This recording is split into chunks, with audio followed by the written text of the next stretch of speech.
Have you ever felt like your head is just too loud? You're trying to keep it together, but there's this constant battle going on inside you.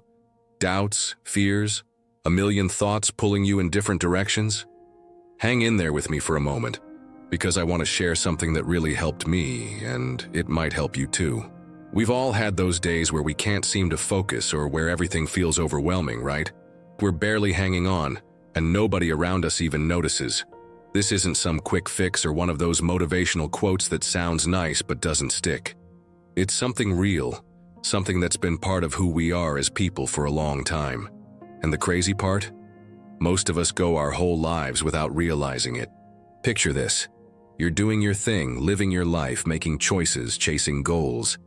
Then out of nowhere, something just feels off. You can't explain it, but it's like carrying around invisible weight. And that weight, little by little, makes everything harder. Waking up, getting through work, even enjoying time with friends. Maybe it's that relationship everyone else thinks is great, but deep down you know it drains you. Or that safe job that slowly wears you down each morning. Sound familiar? You're not the only one. A lot of us are stuck between what others expect from us and who we actually are. That's where things get messy. But here's the thing. You're not broken, and you're definitely not alone. You just need to reconnect with yourself. It's not about changing everything overnight.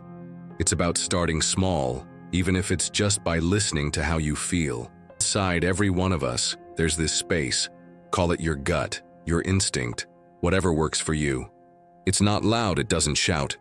But when everything's quiet, that's the voice that whispers what's right and what's not. The problem? We've forgotten how to hear it.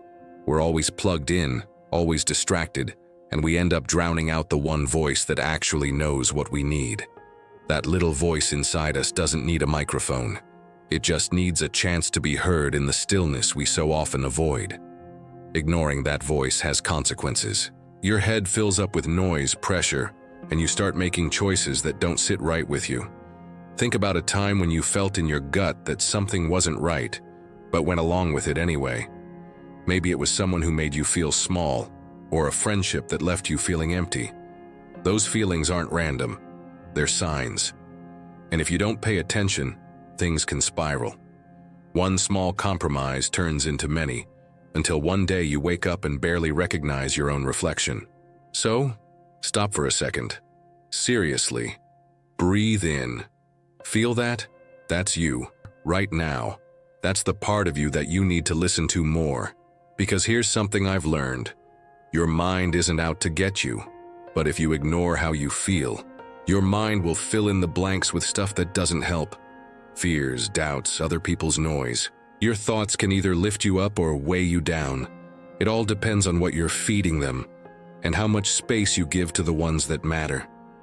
The truth is, your deeper self, call it your inner compass, doesn't speak in words. It shows up in feelings, in dreams, in that weird sense you get when something is off. Ever had a dream so vivid it felt like a message?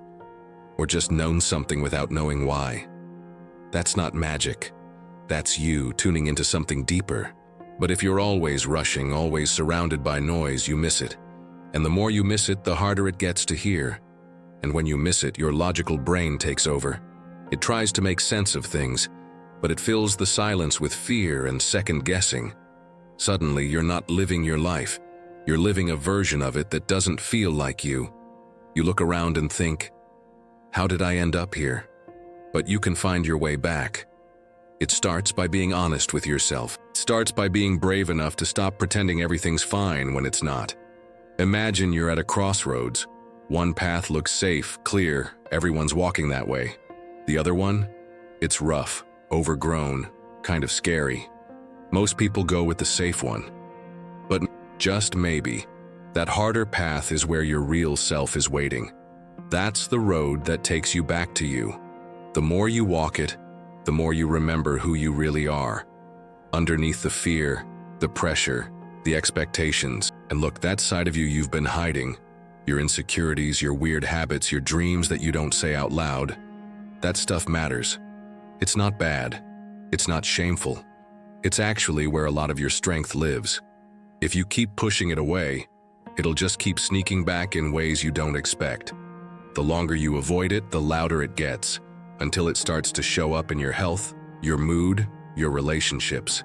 Ever snapped at someone for no reason? Or felt like you ruined your own success just when things were going well? That's part of you that you've ignored too long. But don't beat yourself up. We all do it. What matters is what you do next. Start looking at that side of yourself with kindness instead of judgment. It doesn't need to be fixed. It just needs to be heard. It needs to know it's safe to come out, to speak, to be part of your life instead of hiding in the shadows. And here's something wild. Sometimes the people who get on your nerves the most, they're holding up a mirror. What annoys you in them might be something you're struggling with yourself. That doesn't mean you're like them, but it's worth asking, why does this bug me so much? That's how you grow. That's how you take your power back. Because once you stop blaming the outside world, you start taking responsibility for your own peace. Let's try this together. Picture someone who drains your energy. Just thinking about them stresses you out. Now ask yourself, what is this showing me about me? You don't have to say it out loud, just feel it. That moment right there, that's you taking back control. And you don't have to do this alone.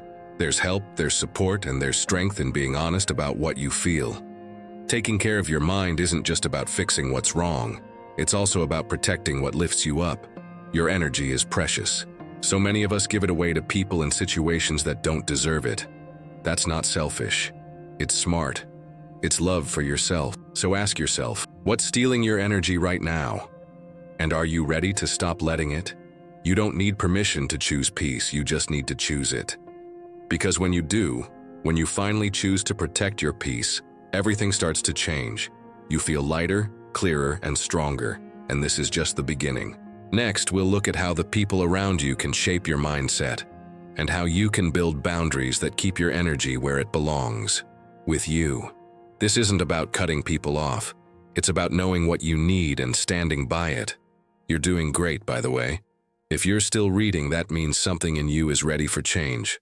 So keep going. We're in this together. You're not alone, and you never were.